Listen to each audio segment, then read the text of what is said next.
Hi friends, welcome to my channel. நாம் இந்த வீடியோல எதை பத்தி பார்க்க போறோம்னா டெய்லி நம்ம லைஃப்ல அதிகமா யூஸ் பண்ற சென்டென்ஸ் வந்து இங்கிலீஷ்ல மேக் பண்ண பேசுறது எப்படின்னு தான் நாம இந்த வீடியோல பார்க்க போறோம். ஓகே ஃப்ரெண்ட்ஸ், நம்ம சேனலை ஃபர்ஸ்ட் டைம் பாக்குறீங்கன்னா சப்ஸ்கிரைப் பண்ணுங்க. இந்த வீடியோ உங்களுக்கு பிடிச்சிருந்தா லைக் பண்ணுங்க. ஓகே, இந்த வீடியோக்குள்ள போகலாமா? ஓகே, இல்ல ஃபர்ஸ்ட் ஒன் பாருங்க. அவனுக்கு புரியவை. நம்ம சொல்லுவோம்ல அவனுக்கு புரியவை. இதே போல ஒரு செயலை வந்து செய்ய வைக்கிறதுக்கு நம்ம மேக் யூஸ் பண்ணோம். ஒரு செயலை செய்ய வைக்கிறதுக்கு என்னது மேக் யூஸ் பண்ணோம். சரியா? இல்ல வந்து சப்ஜெக்ட் வரல, சோ நம்ம அந்த வெர்பை தான் ஃபர்ஸ்ட் எழுதுவோம். இல்ல வந்து புரியவை, அந்த புரியறதுக்கு அண்டர்ஸ்டாண்ட், அதுவும் வெர்ப் தான். ஆனா இல்ல மெயின் வெர்ப் வந்து என்னன்னா மேக். ஓகே, ஒரு செயலை செய்ய வைக்கிறது. அப்ப அந்த மேக் தான் என்னது மெயின் வெர்ப். அத நம்ம ஃபர்ஸ்ட் எழுதிடுவோம். சரியா? மேக். அடுத்து யாருக்கு புரிய வைக்கணுமோ அது செகண்ட். அவனுக்கு, அவனுக்குனா ஹிம். அடுத்து புரிய, அடுத்து என்னது புரிகிறது, அண்டர்ஸ்டாண்ட்.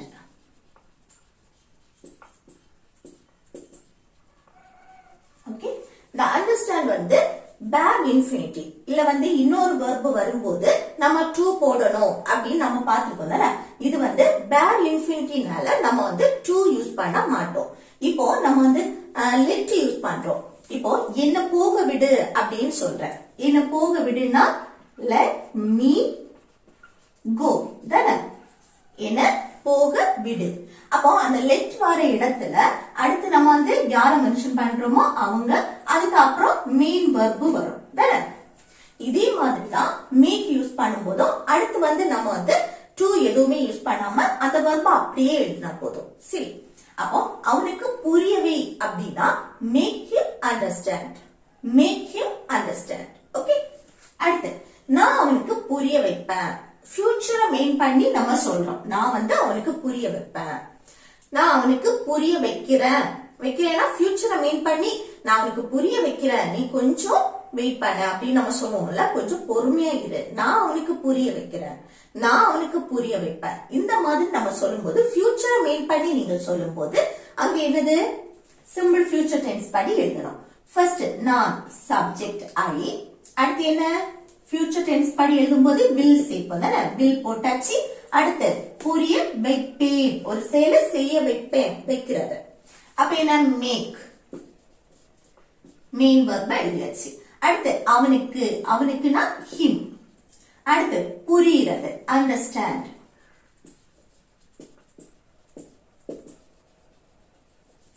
ஓகே, அப்போ நான் அவனுக்கு புரிய வைப்பேன் அப்படின்னா I will make him understand. I will make him understand. Okay, அடுத்து என்னால அவருக்கு புரிய வைக்க முடியல. நம்ம சொல்லுவோம்ல என்னால அவருக்கு புரிய வைக்க முடியல. நம்ம வந்து அதுக்கு ட்ரை பண்ணுவோம், புரிய வைக்கிறதுக்கு ட்ரை பண்ணுவோம். ஆனா என்ன அவரால புரிஞ்சுக்க முடியல. சோ நம்ம என்ன சொல்லுவோம், என்னால அவருக்கு புரிய வைக்க முடியல அப்படின்னு. இது எப்படி சொல்றது, ஒரு செயலை செய்ய முடியல அப்படின்னா குடின்னு போடுவோம். சரியா?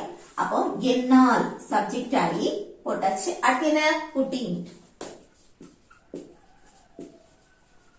குடின்ட், ஐ குடின்ட், என்னால் முடியல, ஒரு செயலை செய்ய முடியலன்னு அர்த்தம். அடுத்து verb, புரிய வைக்க, வைக்கிறதுக்கு மேக். குடின்ட்டுக்கு அடுத்து ஒரு மெயின் verb வரும். சரியா? அடுத்து என்ன வரணும், அவருக்கு, அவனுக்கு, அவருக்கு, இந்த மாதிரி சொல்லும் போது ஹிம் தான் யூஸ் பண்ணுவோம். சரியா? நம்ம இப்போ தமிழ்ல நம்ம சொல்லும் போது அவனுக்குன்னா நம்மளோட சின்ன பையனா இருப்போம், இல்ல மரியாதை இல்லாம பேசும்போது அவனுக்குன்னு சொல்லுவோம். இல்ல அவருக்குன்னா ஒரு மரியாதை கொடுத்து நம்மளோட மூத்தவங்களை நம்ம மென்ஷன் பண்ணி அவங்களுக்கு மரியாதை கொடுத்து பேசுறது அவருக்கு. அப்ப ஹிம் போட்டாச்சு. அடுத்து புரியறதுக்கு அண்டர்ஸ்டாண்ட். ஓகே, அப்போ என்னால் அவருக்கு புரிய வைக்க முடியல அப்படின்னு சொல்லணும்னா எப்படி சொல்லலாம், I couldn't make him understand. I couldn't make him understand. Okay, அடுத்து இப்படி டிவி பார்த்துக்கிட்டே இருக்காத. நம்ம சொல்லுவோம்ல இப்படி ஒரு செயலை செய்துகிட்டே இருக்காத, இப்படி டிவி பார்த்துக்கிட்டே இருக்காத, இப்படி விளையாடிட்டே இருக்காத, இந்த மாதிரி கத்திக்கிட்டே இருக்காத, இப்படி ஒரு செயலை செய்துகிட்டே இருக்காத அப்படின்னு சொல்லணும்னா அதுக்கு டோன்ட் கீப். ஓகே, ஒரு செயலை செய்துகிட்டே இருக்கிறது. ஓகே, பாசிட்டிவா சொல்லும் போது செய்துகிட்டே இருக்க அப்படின்னு சொல்லுவோம்ல, கீப் யூஸ் பண்ணு. நெகட்டிவ் செய்துகிட்டே இருக்காதுன்னா டோன்ட் கீப். ஓகே, அப்போ இப்படி கீப் பார்த்துக்கிட்டே இருக்காத, ஒரு செயலை செய்துகிட்டே இருக்காத அப்படின்னா don't keep. Okay, don't keep இந்த மாதிரி ஒரு செயலை செய்துகிட்டே இருக்காதேன்னு சொல்றது. அடுத்து என்னது? டிவி பார்த்துக்கிட்டே இருக்காத. டிவி பார்க்கக்கூடிய செயல். அப்போ ஒரு செயலை செய்துகிட்டே இருக்காத, அது என்ன செயல்? டிவி பார்க்கக்கூடிய செயல். அடுத்து மெயின் வெர்ப் வரும். அந்த வெர்ப் என்ன ஃபார்ம்ல இருக்கும்னா ஐஎன்ஜி ஃபார்ம்ல இருக்கும். சரியா? கீப்புக்கு அடுத்து ஒரு செயலை செய்துகிட்டே இருக்காதுன்னு சொல்லும் போது அந்த வெர்ப் ஐஎன்ஜி ஃபார்ம்ல இருக்கும். அப்ப டிவியை மென்ஷன் பண்ணி பாக்குறதுக்கு என்னது? வாட்ச். கூட ஐஎன்ஜி சேர்த்து பேசும் தானே, வாட்சிங் டிவி. ஓகே, வாட்சிங் டிவி. அடுத்து இப்படி. இப்படினா லைக் திஸ். ஓகே, அப்போ இப்படி நீ டிவி பார்த்துக்கிட்டே இருக்காத அப்படின்னு சொல்லும்போது எப்படி சொல்லலாம்? டோன்ட் கீப் வாட்சிங் TV like this. Don't keep வாட்சிங் டிவி லைக் திஸ். ஓகே, அடுத்து விளையாடிட்டே இருக்காத. நம்ம சொல்லுவோம்ல விளையாடிட்டே இருக்காத. இது எப்படி சொல்றது? சும்மா விளையாடிட்டே இருப்பான். அப்ப நம்ம என்ன சொல்றோம்? இப்படி விளையாடிட்டே இருக்காத அப்படின்னு ஒரு செயலை செய்துகிட்டே இருக்காதேன்னு சொல்றது. அப்ப விளையாடிட்டே இருக்காதேன்னா டோன்ட் கீப். டோன்ட் கீப் ஒரு செயலை செய்துகிட்டே இருக்காது. அது என்ன செயல்? விளையாடக்கூடிய செயல். விளையாடுறதுக்கு இங்கிலீஷ்ல பிளே கூட ஐஎன்ஜி சேர்த்து பேசும் தானே. Don't keep playing. விளையாடிட்டே இருக்காத. Don't keep playing. ஓகே, அடுத்து நெக்ஸ்ட் பாருங்க. இப்படி கத்திக்கிட்டே இருக்காத. நம்ம சொல்லுவோம்ல இப்படி கத்திக்கிட்டே இருக்காத. இப்படி ஒரு செயலை செய்துகிட்டே இருக்காத. அதுக்குதான் டோன்ட் கீப். Don't keep. அது என்ன செயல்? கத்தக்கூடிய செயல். கத்துறதுக்கு ஷவுட். கூட ஐஎன்ஜி சேர்த்து பேசும். ஷவுட்டிங். அடுத்து இப்படி. இப்படினா like this. Like this. Okay, அப்போ நீ இப்படி கத்திக்கிட்டே இருக்காத அப்படின்னு சொல்றதுக்கு don't keep shouting like this. Don't keep shouting like this. Okay, இப்படி கத்திக்கிட்டே இருக்காத. அடுத்து நான் கொஞ்சம் தாமதமாகும். நம்ம சொல்லுவோம்ல நான் வர்றதுக்கு கொஞ்சம் லேட் ஆகும். அப்ப நான் கொஞ்சம் லேட் ஆகும் அப்படின்னு சொல்றதுக்கு எப்படி சொல்லலாம்? இப்போ தன்னுடைய நிலையை சொல்றோம். நான் வர்றதுக்கு கொஞ்சம் லேட் ஆகும். அப்ப அந்த கொஞ்சம் லேட் ஆகும் அப்படின்னா இல்ல ஐ வில் பி யூஸ் பண்ணும். சப்ஜெக்ட் ஐ தன்னை குறிக்கிறது. இங்க வில் பி கொஞ்சம் தாமதமாகும். ஓகே, கொஞ்சம் லேட் ஆகும். தன்னுடைய நிலையை நம்ம சொல்றோம். ஓகே, அப்போ ஃபியூச்சரை மெயின் பண்ணி நம்ம சொல்றோம். தன்னுடைய நிலையை சொல்லும் போது அங்க B verb am, is, are, was, were, will be சேர்ப்போம். ஓகே, am, is, are இந்த மூணுமே என்னன்னா present. அடுத்து was, were past. will be future main பண்றது. அப்ப நான் கொஞ்சம் தாமதமாகும், கொஞ்சம் லேட் ஆகும் அப்படின்னா நான் என்னது future மெயின் பண்ணி நம்ம சொல்றோம். அப்ப என்னது தன்னுடைய நிலையை சொல்ற இடத்துல நம்ம அங்க will be யூஸ் பண்ணோம். இங்க மெயின் verb வரல. லேட் ஆகும். லேட்ங்கிறது மெயின் verb கிடையாது. சரியா? அப்ப I will be. அடுத்து கொஞ்சம் லேட் ஆகும் அப்படின்னா a little late. A little late. Okay, அப்போ நான் கொஞ்சம் தாமதமாகும். நம்ம பேச்சுவாக்கில் எப்படி சொல்லுவோம்? நான் வர்றதுக்கு கொஞ்சம் லேட் ஆகும். இந்த மாதிரி சொல்லுங்க. நான் வர்றதுக்கு கொஞ்சம் லேட் ஆகும், இல்ல நான் கொஞ்சம் லேட் ஆகும். இந்த மாதிரி நம்ம சொல்லும் போது I will be a little late. I will be a little late. இந்த மாதிரி நம்ம சொல்லிக்கலாம். சரியா? அடுத்து நான் கொஞ்சம் எழுதுனேன். நம்ம சொல்லுவோம்ல நான் கொஞ்சம் எழுதுனேன். இப்போ ஏதாவது ஸ்டோரி எழுதுறீங்க, இல்ல அசைன்மெண்ட் எழுதுறீங்க, இந்த மாதிரி ஏதாவது எழுதுறீங்கன்னா நீ ஃபுல்லா முடிச்சிட்டியா, எழுதி முடிச்சிட்டியான்னு கேட்டா நம்ம என்ன சொல்லுவோம்? நான் கொஞ்சம் எழுதுனேன் அப்படின்னு. எல்லாம் முடிக்கல, கொஞ்சம் தான் எழுதுனேன். அப்போ நான் கொஞ்சம் எழுதுனேன் அப்படின்னு சொல்றதுக்கு எப்படி சொல்லலாம்? பாஸ்ட் முடிஞ்சு போன விஷயத்தை பற்றி நம்ம பேசுறோம். அப்போ சப்ஜெக்ட் நான் ஐ, சிம்பிள் பாஸ்ட் டென்ஸ் படி நம்ம சொல்றோம். ஐ எழுதியாச்சு. அடுத்து என்னது? சிம்பிள் பாஸ்ட் டென்ஸ் படி நம்ம வெர்ப் எழுதுவோம். எழுதக்கூடிய செயல் எழுதுறதுக்கு ரைட். அதோட பாஸ்ட் வெர்ப் பாஸ்ட் ஃபார்ம்ல இருக்கும் தானே. ரோட். I wrote அப்படின்னா நான் எழுதினேன். எப்படி கொஞ்சம் எழுதுன a little. ஓகே, அப்ப நான் கொஞ்சம் எழுதுன அப்படின்னா I wrote a little. I wrote a little. அடுத்து நான் கொஞ்சம் வாசிச்சேன். இப்ப நம்ம சொன்னோம்ல, ஏதாவது நியூஸ் பேப்பரா இருக்கட்டும் இல்ல ஸ்டோரி புக்கா இருக்கட்டும், இது வந்து ஃபுல்லா வாசிச்சாச்சா அப்படின்னு கேட்கும் போது நம்ம என்ன சொல்லுவோம், நான் கொஞ்சம் வாசிச்சேன், நான் கொஞ்சம் ரீட் பண்ணேன், நான் கொஞ்சம் படிச்சேன் அப்படின்னு. இப்படி ஏதாவது ஸ்டோரி புக்கோ நியூஸ் பேப்பரோ இந்த மாதிரி ஏதாவது ஒண்ணு நீங்க வந்து படிக்கிறீங்கன்னா அங்க வந்து ரீட் யூஸ் பண்ணணும். சரியா, படிக்கிறதுக்கு. அப்ப நான் கொஞ்சம் வாசித்தேன் அப்படின்னா என்னது, பாஸ்ட், முடிஞ்சு போன விஷயத்தை பற்றி நம்ம சொல்றோம். அப்ப சிம்பிள் பாஸ்ட் டென்ஸ் படி எப்படி, ஃபர்ஸ்ட் நான் சப்ஜெக்ட் ஆகி அடுத்து verb, வாசிக்கிறதுக்கு read. அதோட பாஸ்ட் என்னது, இதே ஸ்பெல்லிங் தான் read. ஆனா இத வந்து நம்ம எப்படி ப்ரொனன்சியேஷன் பண்ணணும், read. Okay, read. I read. நான் வாசிச்சேன். என்னது, கொஞ்சம், a little. ஓகே, அப்போ I read a little அப்படின்னா நான் கொஞ்சம் வாசிச்சேன், நான் கொஞ்சம் படிச்சேன் அப்படின்னு சொல்லலாம். அடுத்து எனக்கு கொஞ்சம் தெரியும். நம்ம சொல்லுவோம்ல, உனக்கு எல்லாமே தெரியுமா, எனக்கு கொஞ்சம் தெரியும், எனக்கு அவளை பற்றி கொஞ்சம் தெரியும், இந்த போர்ஷன் எல்லாம் முடிச்சுட்டேன், எனக்கு கொஞ்சம் தான் தெரியும் அப்படின்னு நம்ம சொல்லுவோம்ல. இப்படி எனக்கு கொஞ்சம் தெரியும்னு சொல்றதுக்கு எப்படி சொல்லலாம், எனக்கு தெரியும் அப்படின்னா I know தானே. எனக்கு தெரியும் அப்படின்னு சொல்றதுக்கு என்ன சொல்லுவோம், I know. கொஞ்சம் அப்படின்னா a little. ஓகே, அப்ப எனக்கு கொஞ்சம் தெரியும் அப்படின்னா I know a little. I know a little. Okay, எனக்கு சிறிதளவு தெரியும் அப்படின்னு அர்த்தம். அடுத்து நெக்ஸ்ட் பாருங்க, எனக்கு கொஞ்சம் ஆங்கிலம் தெரியும். நம்ம சொல்லுவோம்ல, எனக்கு வந்து ரொம்ப இங்கிலீஷ் எல்லாம் தெரியாது, ஆனா கொஞ்சம் மீடியமா இங்கிலீஷ் தெரியும் அப்படின்னு. அப்ப எனக்கு கொஞ்சம் இங்கிலீஷ் தெரியும் அப்படின்னு சொல்றதுக்கு எப்படி சொல்லலாம் பாருங்க, எனக்கு தெரியும் அப்படின்னு சொல்றதுக்கு என்ன சொல்லுவோம், I know தானே. எனக்கு தெரியும், I know. அடுத்து என்ன தெரியும், ஆங்கிலம். எவ்வளவு தெரியும், கொஞ்சம் தெரியும். அப்போ எப்படி சொல்றது, a little English. Okay, I know a little English அப்படின்னா எனக்கு கொஞ்சம் இங்கிலீஷ் தெரியும். I know a little English. Okay, அடுத்து என்கிட்ட கொஞ்சம் தண்ணி தான் இருக்கு.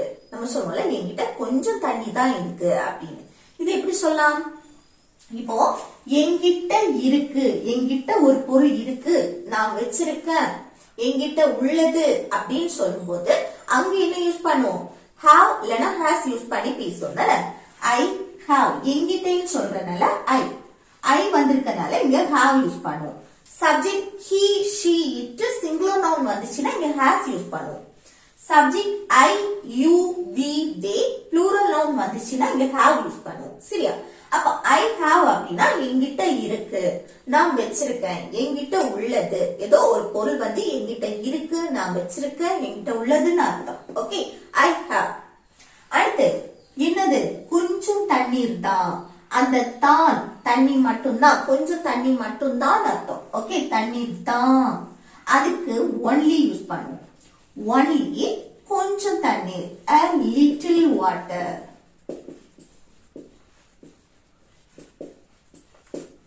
ஓகே, அப்போ என்கிட்ட கொஞ்சம் தண்ணி தான் இருக்கு அப்படின்னு சொல்றதுக்கு எப்படி சொல்லலாம், I have only a little water.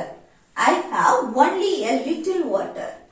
அடுத்து நெக்ஸ்ட் பாருங்க, அவளுக்கு ரொம்ப வருத்தம். நம்ம சொல்லுவோம்ல, அவ ரொம்ப வருத்தமா இருக்கா, அவளுக்கு ரொம்ப வருத்தம், இந்த மாதிரி சொல்லுவோம். இது வந்து ஒருத்தங்களுடைய மனநிலையை சொல்றது. ஓகே, அவங்க வந்து என்ன சிச்சுவேஷன்ல இருக்காங்க அப்படின்னு அவங்களுடைய மனநிலையை சொல்றது. இங்க வந்து மெயின் verb வராது. அப்ப ஒருத்தங்களுடைய மனநிலையை சொல்லும் போது அங்க be verb தான் யூஸ் பண்ணும். சரியா, அப்ப be verb என்ன வரும், அவளுக்கு ரொம்ப வருத்தம், இப்போ உள்ள சிச்சுவேஷனை சொல்றோம். அப்ப அங்க சப்ஜெக்ட் என்ன யூஸ் பண்றோம், அவளுக்கு, அவளுக்குன்னா she. இங்க she வந்தாச்சுன்னா இங்க is தான் யூஸ் பண்ணுவோம். ஓகே, பிரசன்ட்க்கு, பிரசன்ட்னா is, பாஸ்ட்னா was யூஸ் பண்ணுவோம். அவ வந்து ரொம்ப வருத்தமா இருந்தா அப்படின்னு சொல்றதுக்கு, அவ வந்து என்னது ரொம்ப வருத்தமா இருந்தாள் அப்படின்னா பாஸ்ட். அப்ப she was யூஸ் பண்ணும். சரியா, பிரசன்ட்னா is. அப்ப she is ரொம்ப வருத்தம் very sad.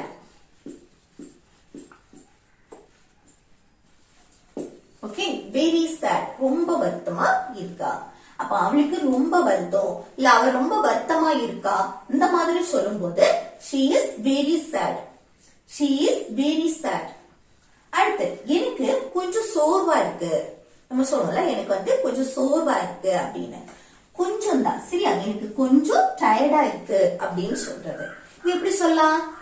எனக்கு இது வந்து தன்னுடைய நிலையை சொல்றது, தன்னுடைய மனநிலை. நான் வந்து என்ன சிச்சுவேஷன்ல இருக்கு அப்படின்னு சொல்லிட்டு சொல்றது. அப்ப எனக்கு கொஞ்சம் சோர்வா இருக்கு அப்படின்னு சொல்லும்போது டி verb தான் யூஸ் பண்ணி பேசுவோம் சரியா. ஐ வந்தாச்சு. அப்ப இங்க am யூஸ் பண்ணுவோம்.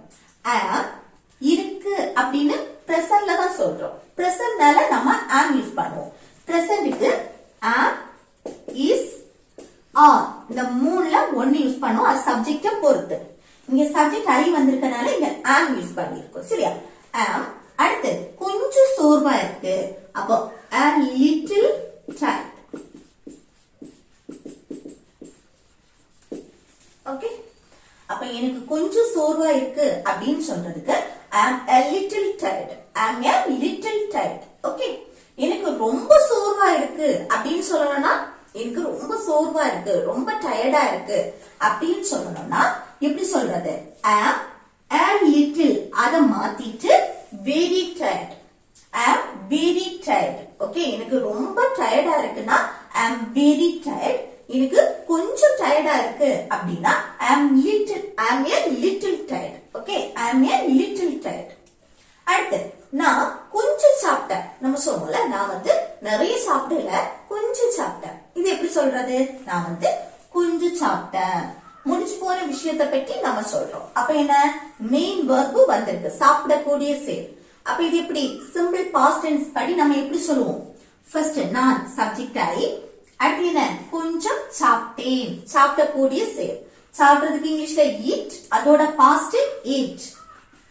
I ate நான் சாப்பிட்டேன். எவ்வளவு? கொஞ்சம். அப்போ a little.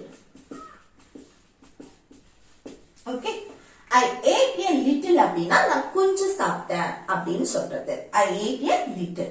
ஓகே அடுத்து நெக்ஸ்ட் பாருங்க எனக்கு கொஞ்சம் புரியுது. நீ சொல்றதுல எனக்கு கொஞ்சம் புரியுது அப்படின்னு நம்ம சொல்லுவோம்ல. இது எப்படி சொல்றது? எனக்கு கொஞ்சம் புரியுது.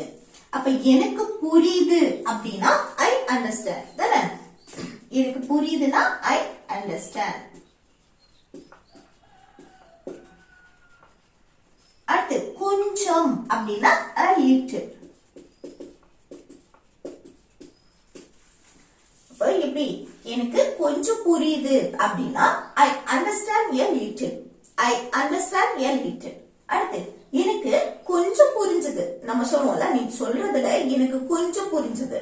அப்ப எனக்கு கொஞ்சம் புரிஞ்சது அப்படின்னா புரிந்தது பாஸ்ட் முடிச்சு போற விஷயத்தை பத்தி பேசுறோம். அப்ப எப்படி எனக்கு I புரிந்தது. புரியுறதுக்கு அண்டர்ஸ்டாண்ட். புரிந்தது அப்படின்னா அண்டர்ஸ்டூட்.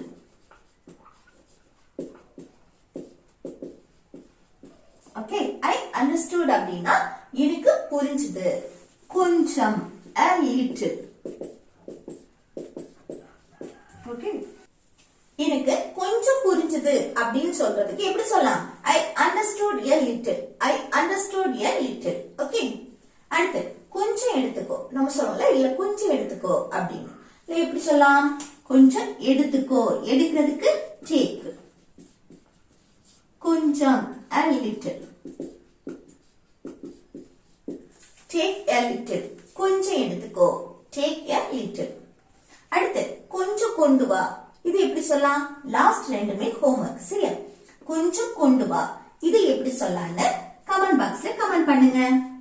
அடுத்து பாருங்க இப்படி பேசிக்கிட்டே இருக்காத. நம்ம சொல்லுவோம்ல இப்படி ஒரு செயல் செய்துகிட்டே இருக்காத, நீ பேசிக்கிட்டே இருக்காத. இந்த மாதிரி சொல்லும்போது எப்படி சொல்லலாம்?